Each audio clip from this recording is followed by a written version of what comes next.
लोकांच्या समोर तर ते येतच आहे ना.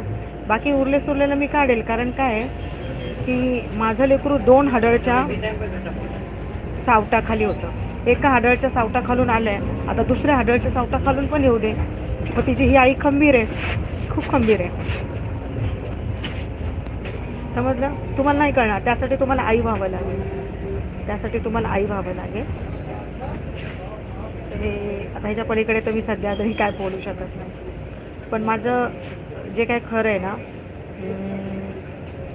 तर ते येते ते लोकांसमोर मला न बोलताच येते, तर चांगली गोष्ट आहे.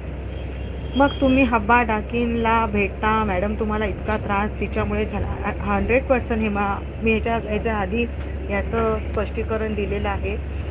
जर मला तिला भेटायचं एवढीच खुमखुमी असती तर मी 4 वर्षात भेटली असती. तुम्ही फक्त हाच विचार करा की जर मी 4 वर्षात नाही